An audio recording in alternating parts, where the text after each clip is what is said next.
पागलपंती के बाद में भूल भुलैया 2 का आना, एक पिक्चर नहीं चलती है, फिर उसके बाद फिर इतनी बड़ी हिट होती है। हाउ डू यू टाइड मुझे ओवर लगता है द टफ टाइम? कई मतलब मैं सोचता भी बैठ क्योंकि अगर मेरी एक फिल्म नहीं चलती तो इतना हंगामा होता है कि अरे अनीस ने खराब फिल्म बनाई, अनीस ने।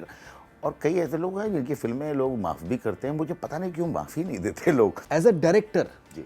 आप अपने कॉन्फिडेंस को कैसे मेंटेन रखते हैं कि यार पिक्चर मैंने सही बनाई है, ये चलेगी? कहीं फिल्म बनने से पहले डायरेक्टर जो है वो एक फिल्म देख चुका होता है कि इस तरह की मुझे बनानी है, वहाँ तक सबको ले जाना इट इज़ चैलेंजिंग। मुझे इतनी खुशी हुई रेड चिली के साथ काम करके, स्पेशल इफेक्ट मेरे जहन में आएगा तो पहला जो नाम मेरे जहन में आएगा कि यार रेड चिली हो।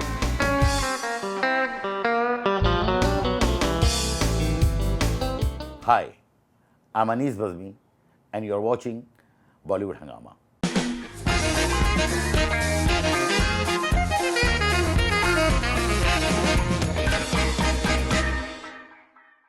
मेरे साथ में अनीस भाई और भूल भुलैया 2 कमाल का बिजनेस कर रही है and he is literally smiling from year two year. बहुत बहुत स्वागत, बहुत बहुत इस्तकबाल बहुत बहुत शुक्रिया, थैंक यू बॉलीवुड हंगामा पे अनीस भाई, और बहुत बहुत मुबारकबाद। बहुत बहुत शुक्रिया, बहुत बहुत शुक्रिया। मेरा आपसे एक पहला सवाल आपसे ये था कि दैट पागलपंती के बाद में भूल भुलैया 2 का आना, एक पिक्चर नहीं चलती है, फिर उसके बाद फिर इतनी बड़ी हिट होती है। इंडस्ट्री का जिस तरीके का एक पूरा एक रुझान है कि अगर पिक्चर चले तो सर पे चढ़ा लेते हैं, अगर नहीं चले तो उसमें 50 तरीके की बातें होती हैं।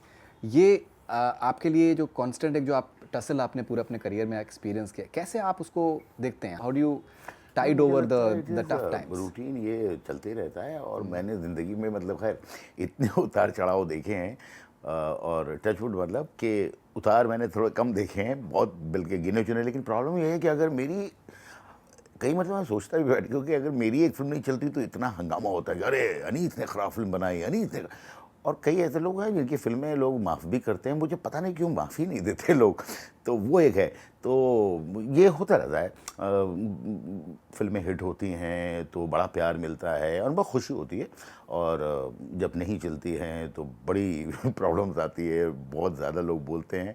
बट मुझे उस जगह पहुंच चुका हूँ मेरे जहन में, मेरे दिल में, कि मैं हिट और फ्लॉप जो है मुझ पर बहुत ज़्यादा असर नहीं करती। इसके अलावा कि जब अगर फिल्म नहीं चलती तो मुझे पर्सनली बहुत दुख होता है फॉर माई प्रोड्यूसर कि नहीं यार, मैं एक ये जॉब कर रहा हूँ और ये मेरा फ़र्ज़ है कि यार फिल्म अच्छी बनाऊँ, और अगर कामयाब नहीं होती है तो मुझे पर्सनली वो एक दुख रहता है। लेकिन second day I am again नया काम, नया जोश, इसलिए कि मैं फ्लैशबैक में रहता ही नहीं हूँ ना। मैं अपनी जो ठीक फिल्में नहीं गई उसके बारे में सोचता हूँ, नहीं जो मेरी बहुत बड़ी बड़ी हिट फिल्में बनाई हैं उसके बारे में सोचता हूँ।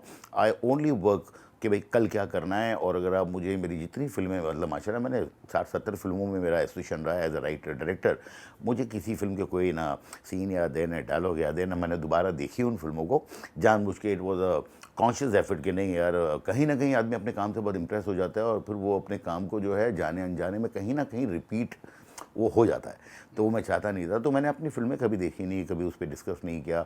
मगर मुझे कोई लोग बैठते बोलते हैं अरे सर नो एंट्री ऐसी है, वेलकम, सिंग इज किंग, प्यार तो मैं 2 मिनट सुन के फिर टॉपिक चेंज कर देता था। इसलिए कि मुझे वो भी नहीं है कि भाई क्या वो अच्छा किया था, वो अच्छी बात है, वो कल गुजर चुका है, अब आगे मैं क्या कर रहा हूँ, मैं हमेशा कल की बात करता हूँ। ग्रेट। सो लेकिन पागलपंती के नहीं चलने के बाद में कुछ आपने बदलाव किए भूल भुलैया 2 में? नहीं, एनी मैं स्ट्रेटजी? आपको नहीं स्ट्रेटजी में कोई बदलाव नहीं था, वही ईमानदारी, वही मेहनत, वही सब। कई मरतबा ये एक ऐसी चीज़ होती है कि 200 लोगों को लेके आप साथ चल रहे हैं, आपके जहन में एक थॉट होता है एज ए डायरेक्टर, और एक आपको कुछ अचीव करना होता है। सम टाइम वो नहीं कर पाते हैं, इसलिए 200-300 लोगों को लेके एक विजन पे ले जाना, it is a very very challenging, very difficult job. तो सम टाइम ये कर पाते हैं, लेकिन मैं खुश इस बात पे हूँ कि ज़्यादातर अभी जैसे ये फिल्म बनाई मैंने, तो ये थोड़ी कि मैंने कोई लोगों को चीख चिल्ला के बताया कि what was in my mind. जो पेपर पे लिखा है वो है, लेकिन जो पेपर पे नहीं लिखा है वो ये नहीं लिखा हुआ था कि मैं एक ऐसी हॉरर फिल्म बनाना चाहता था जिसे बच्चे इंजॉय करें। तो जब मैं ये सोच रहा था तो मुझे लगा ये बहुत मुश्किल काम है, इसलिए कि बच्चे तो बहुत डर जाते हैं, और हॉरर फिल्में आप कितनी भी अच्छी बना सकते हैं, बहुत हॉरर बना सकते हैं, लोग चीखे मारे, लोग डर जाएं, लेकिन उतना ही डरवाना है कि भाई लोग, बच्चे इंजॉय भी कर सकें। और मैंने जब ये फिल्म का देखा, और कई मरतबा जब मंजूरी का आती है तो बच्चे लोग जो है थोड़ा डरे हुए भी है, लेकिन वो एक एक्साइटमेंट भी है, वो चीख भी रहे हैं डर के, खुशी के मारे। तो इट वॉज जस्ट लाइक जैसे रोलर कोस्टर में बच्चे बैठे हैं, उन्हें डर भी लगता है, एक्साइटमेंट भी होती है, और exactly that was in my mind कि ये मुझे अचीव करना है। तो जब सेट पे भी ये होता है कि कई मरतबा साथ में जो लोग होते हैं वो फिल्म को हर आदमी चाहता है कि बहुत अच्छी बनाए, तो सजेस्ट सर इसको थोड़ा ऐसा करेंगे तो और डेंजर हो जाएगा, एंड नहीं नहीं नहीं ठीक नहीं है। तो उस टाइम शायद उनको ये लगे कि अनीस इसलिए नहीं मान रहा है कि भाई क्यों उतना करना नहीं चाहता है, लेकिन कहीं वो मेरे जहन में है कि उसको डेंजर जो करना है वो तराजू मैंने अपने जहन में बनाया हुआ है कि भाई उस तराजू में कितना मुझे रखना है। तो वो मुझे लगता है फॉर अ डायरेक्टर बहुत बड़ा और मुश्किल काम होता है कि जो फिल्म में जो सेट पे लिखा होता है, जो पेपर पे लिखा होता है, वो तो सब जानते हैं, एक्टर, कैमरामैन, एवरीबडी, लेकिन जो नहीं लिखा है और वो जो अचीव करना है वो सिर्फ एक क्लैरिटी होती है कि फिल्म जब बनती है तो सब देख लेते हैं, लेकिन कहीं फिल्म बनने से पहले डायरेक्टर जो है वो एक फिल्म देख चुका होता है कि इस तरह की मुझे बनानी है, वहाँ तक सबको ले जाना it is challenging. Great. Anees भाई, आपने बहुत आई थिंक लंबी आपकी पारी आपकी रही है, और आप बार बार इंसिस्ट करते हैं कि that you have just started, which is बिल्कुल बिल्कुल मुझे ऐसा ही लगता है। आपने राज कपूर साहब के साथ में आपने एज एन असिस्टेंट आपने स्टार्ट किया प्रेम रोग में, और बहुत सी आपने फिल्में आपने राइटर की हैसियत से लिखी, जैसे आपने जिक्र किया, फिर आपने डायरेक्शन में आपने किया। अब आपकी काफ़ी फिल्में इस तरीके की रही हैं, जैसे मैं आपको बताऊं बेसिकली कि जो अलग अलग जो आपने वाइब्स एक्सपीरियंस करें फिल्म से पहले। सिंग इज़ किंग मुझे आज भी याद है, कमाल का बस था पिक्चर का, मतलब कमाल का बस था। मुझे याद है मेरी आपसे फ़ोन पे भी बात हुई थी, आई थिंक शायद आप हिंदुस्तान से बाहर कहीं प्रीमियर के लिए जा रहे थे, मैंने आपसे मेरी बात हुई थी। कमाल का बस था उस पिक्चर का। पिक्चर कामयाब होती है, एक माइलस्टोन बन जाता है। वेलकम बैक 2, वेलकम बैक जो वेलकम का जो सेकंड पार्ट था, उसमें कुछ अलग सा एक माहौल था, कुछ बिहाइंड द सीन्स कुछ इश्यूज थे, उसके बारे में हम नहीं जाएंगे, लेकिन उसका बस जो है बड़ा मिक्स्ड था जी, कि पता नहीं यार क्या होगा, बिकॉज पहली तो बहुत चली थी जो, इनफैक्ट उसका अगर कहा जाए तो बस मेरे ख्याल से बिल्कुल भी नहीं था जी, बिल्कुल, लेकिन पिक्चर जब रिलीज हुई रॉकेट के तरीके से गई, and it was really liked by a lot of people. तो आपने अलग अलग आपने पहलू देखे, फिर भूल भुलैया में आपको शुरू से एक बज पॉजिटिव था। एज अ डायरेक्टर आप अपने कॉन्फिडेंस को कैसे मेंटेन रखते हैं कि यार पिक्चर मैंने सही बनाई है, ये चलेगी? नहीं, मुझे लगता है कि फिल्म जब हम बनाते हैं और जब हम एडिटिंग करते रहते हैं और बहुत बार देखते हैं, कभी बैकग्राउंड के लिए, कभी मिक्सिंग के लिए, कभी एडिटिंग के लिए, कभी कोई प्रीव्यू होता है, तो एक बात समझ में शुरू होती है ना कि हाँ भाई कितनी अच्छी फिल्म बनी है, और वो विश्वास रखना बहुत ज़रूरी है। फॉर एग्जाम्पल जब मैंने फिल्म बनाई थी वेलकम, तो जब पहली ट्रायल हुई थी तो उसमें किसी को फिल्म पसंद नहीं आई थी, और मैंने उनसे पूछा कि भाई इसमें क्या कमी लगती है, तो लोग कहते भाई हंसी नहीं आती। तो मैंने सोचा कि एज ए डायरेक्टर अभी मैं कैसे जाऊंगा पूरी पब्लिक के पास और सबको गुदगुदी करूंगा, तो वो तो बहुत मुश्किल काम है। तो फिर मैंने दोबारा स्क्रीन प्ले लिखा बैठकर, एंड बहुत मुझे टेंशन हो गई थी, तो I was in hospital because मेरा पूरा बीपी भी बहुत बढ़ गया था। मैंने बोला यार इतनी मेहनत की, क्योंकि मैं एक ही फिल्म पे काम करता हूँ, मेरी ज़िंदगी पूरी मैं उसी फिल्म पे, मैं ऐसा नहीं है कि चले 2-4 और फिल्में साइन करके रखें, गल्ला नहीं करिए, कुछ 19-20 हो जाए तो आगे। हालांकि मुझे काम हमेशा मिलता रहा है, चाहे मेरी फिल्म ठीक गई हो या बहुत अच्छी गई, इसलिए लोगों को पता है कि भाई ईमानदार है, बहुत मेहनत से काम करता है और उसको कुछ अपनी कैलकुलेशन है जो भी है, तो वो प्रॉब्लम नहीं आती। तो मैं एक फिल्म करता हूँ, तो उस टाइम मुझे बहुत परेशानी हुई थी कि यार इतनी अच्छी फिल्म बनाई है और लोगों को हंसी क्यों नहीं आ रही है। तो जब मैं हॉस्पिटल बेड पर बैठ के जब मैं स्क्रीन प्ले लिखना शुरू किया, पहला सीन ये है, इसमें ये हाईलाइट है, सेकंड ये, एंड जब मैंने कंप्लीट किया मैंने बोला नहीं यार it is a fantastic film, and ये क्यों ऐसा हुआ है मुझे नहीं पता, ये जो 50 लोग आए हैं हंसी क्यों नहीं आ रही है। तो मुझे लगा, फिर मुझे फिरोज भाई बहुत परेशान थे, कहने थे क्या करना चाहिए। मैंने बोला सर फिल्म जो है मेरे हिसाब से बिल्कुल करेक्ट है, और चाहे वो लोगों को ठीक लगी नहीं लगी, लेकिन ये सुपर हिट फिल्म है अकॉर्डिंग टू मी। तो उनको बड़ा अच्छा था कि उनको मेरे उस विश्वास पर विश्वास था। बोले नहीं ठीक है, नहीं तो not even a single frame हमने आगे पीछे किया एडिटिंग में, सेम रहा था। प्यार तो होना था, प्यार तो होना था कि जो पहली ट्रायल है आई रिमेंबर कि सबने बोला कि ये अच्छी बुरी बताया नहीं, उन्होंने बोला ये क्या बनाया है, बिकॉज अजय देवगन का उस टाइम पे जो पूरा सब एक्शन फिल्में आती थी, कभी वो घोड़े पे आते थे, कभी मोटर बाइक पे आते थे, एंड ये ऐसी फिल्म बनाई थी जो बिल्कुल रोमांटिक लव स्टोरी थी। आई थिंक अजय की फिल्म की कैरियर की फर्स्ट रोमांटिक फिल्म थी। तो सब मुझे यही कह रहे थे कि क्या बनाया क्या है, तो मैं तो चुप हो गया था। मैंने बोला क्या, दिल बहुत टूटता है, बहुत दुखता है, बहुत आदमी डर भी जाता है। फिर वो बैठ के मैंने शुरू किया लिखना कि ये सीन तो बहुत अच्छा है, ये टच होना चाहिए, यहाँ इमोशन आना चाहिए, यहाँ रोमांस आना चाहिए, म्यूज़िक अच्छा है, बैकग्राउंड पे बहुत अच्छा मैंने मेहनत की है। वो पूरा ओवरऑल मुझे लगा नहीं यार मुझे लगता है अच्छी है, बाकी अभी देखो यार, फिर दुआएं आदमी करता है सारे काम के बाद। इसलिए कि मुझे लगता है कि दुआओं के बिना कुछ नहीं होता, नसीब के बिना कुछ नहीं होता, और अल्लाह अगर आपके नेक अमाल है, आपने अच्छा मेहनत किया, आपने ईमानदारी की है, तो कहीं ना कहीं उसका सिला ऊपर वाला देता है। जैसे आज ये फिल्म है, मुझे लगता है कि इसको जो प्यार मिला है, ये जो है ख़ास, मुझे लगता है सारी इंडस्ट्री ने दुआएं दी है कि यार ये फिल्म चले। और मेरे जो बुज़ुर्ग हैं, मेरे जो दोस्त हैं, इन्होंने दुआएं की है, मैंने खुद ने बहुत दुआएं की है, इसलिए कि मैंने बोला कि यार ये फिल्म चलनी चाहिए, इसलिए कि अच्छे हालात नहीं चल रहे हैं एंड ये सब सुन सुन के मैं परेशान हो गया हूँ, मदरात ये वो ब्ला ब्ला। तो यार ये फिल्म ज़रूर चलनी चाहिए and I am so happy कि ये फिल्म ने वर्क किया।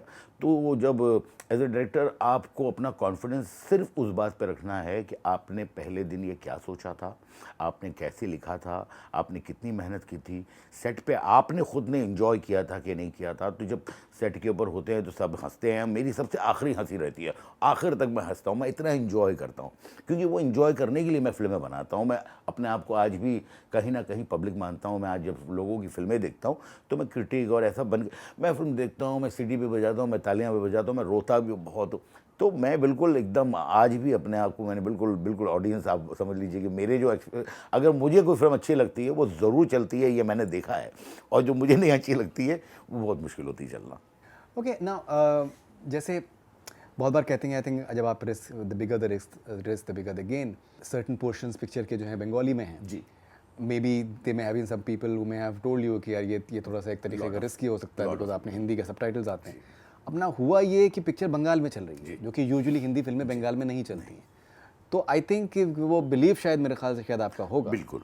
दैट नहीं, काफ़ी लंबा डायलॉग था। वो क्लाइमैक्स में अपना इसका कार्तिक का वन शॉट में लिया था एंड उस टाइम पे भी सब फील कर रहे थे कि इट्स टू मच, बहुत लंबा है। हालांकि बड़ा प्यारा उसने याद किया, बहुत अच्छी तरह से बोला, बट मुझे कहीं ना कहीं लग रहा था कि यार देखो, अपनी ज़बान में बात सुनना जो है ना बहुत अलग लगती है। तो मुझे लगा जब बंगाल में ये फिल्म लगेगी, ये वहाँ पे उनको बहुत पसंद आएगी। और मेरा वो गाना भी था, अभी जो तुम्हार, बीच में मैंने छोटे छोटे बंगाली वर्ड्स भी डाले हुए थे। तो मुझे हमेशा लगता था कि यार ये फिल्म बंगाल में बहुत लोग प्यार देंगे इस फिल्म को। It was very very very calculative, पूरा कैलकुलेशन के साथ मैंने किया था। मुझे कई मरतबा लोगों ने मना भी किया कि सर ज़्यादा हो रहा है, मैंने बोला नहीं सर। और जहाँ तक हिंदी का ताल्लुक है, इतनी पूरी अच्छी फिल्म बनाई है, पूरी फिल्म देख रहे हैं और एक सीन में अगर चीज़ नीचे 4-6 डायलॉग आते हैं तो आई थिंक उनको कोई फ़र्क नहीं पड़ेगा। तो ये बिल्कुल सोच समझ कर किया हुआ था कि नहीं, ये बंगाली रखना ही है। And it has worked. Okay now, बहुत बार ये कहा जाता है कि दैट हिंदुस्तान में वीएफएक्स जो हैं मे बी शायद उतना अच्छे तरीके से नहीं होते हैं, स्पेशली भी आज के टाइम पे जब आप डॉक्टर स्ट्रेंजर्स का देख रहे हैं, स्पाइडरमैन का आप देख रहे हैं, और मतलब जिस तरीके के वीएफएक्स होते हैं वो आई थिंक गैर मामूली है, जिस तरीके का उनका बजट है वो गैर मामूली है। लेकिन यहाँ पर मुझे जो एक बात जो अच्छी लगी इसमें रेड चिलीज़ के वीएफएक्स का, और आई एम श्योर कि जिस तरीके से आप लोगों ने पूरा उसको वो किया होगा कि कितना आपको चाहिए, कि इसमें मिकदार एकदम बिल्कुल सही है। जैसे किसी भी अच्छे खाने में की खासियत ये है कि हर चीज़ की मिकदार प्रॉपर होना चाहिए। तो ये ओवरडन नहीं है वीएफएक्स का। और जो भी आता है वो इट सीम्स लाइक कि हाँ यार, ये एक तो पहली बात ये है कि दैट जो भी किया है वो अच्छे से किया है and it's making an impact. वो कितना ज़रूरी था आपके मुझे लगता है बहुत ज़रूरी था, क्योंकि जब फिल्म हम बना रहे थे, मैं मुराद भाई और मैं सारे लोगों को ये दो बातें कह रहा था कि सर ये फिल्म तो हम बना रहे हैं, लेकिन जब इस फिल्म का स्पेशल इफेक्ट होगा जो जहन में है, और ख़ासकर बैकग्राउंड म्यूज़िक, ये दो चीज़ के बाद जो फिल्म आज आप देख रहे हो उससे 100 गुना बेहतर लगेगी। From the very beginning, first day I am telling my producers and everybody. और मुझे पता था कि अगर मन्नू आनंद जो हमारे कैमरामैन हैं, अगर वो हैं तो वो अचीव किया जा सकेगा जो हम देख रहे थे कि जो स्पेशल इफ़ेक्ट्स हम कर रहे हैं। और उनकी बहुत ख़ास मेहनत है इस फिल्म में। और लास्ट के 20-25 दिन मुझे याद है जब मैं जाया करता था एक्चुअली रात को 2 बजे, 2:30 बजे, 3 बजे, एंड वो ऐसे फ़ोन पे बात करते थे जैसे हम दिन में बात करें, यार अनिल भाई आ जाओ 5 मिनट, जमा है, बहुत अच्छा लग रहा है कुछ। और मैं यहाँ से जाता था तो वो 25 दिन 20 दिन मुझे लगता है वो सारी टीम जो है शायद 1 या 1.5 घंटा सोई है, और ये उनकी मेहनतों का नतीजा है।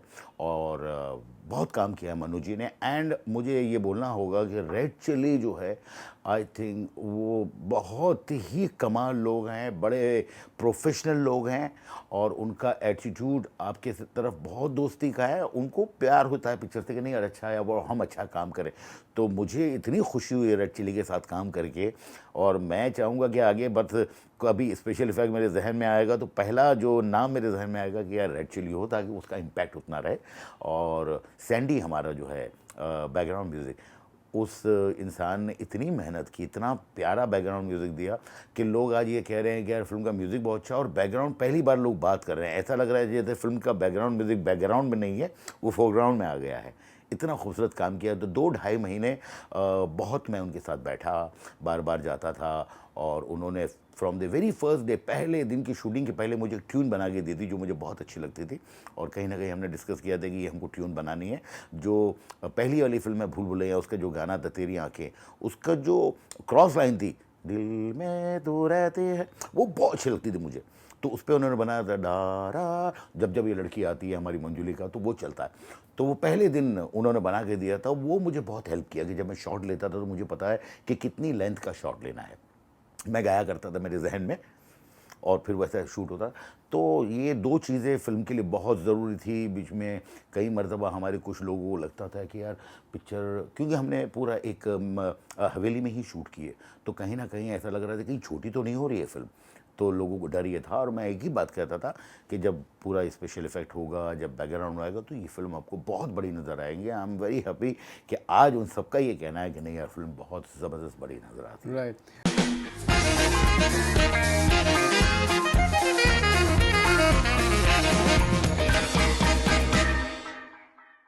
Hi, I'm Anis Bazmi, and you're watching Bollywood Hangama.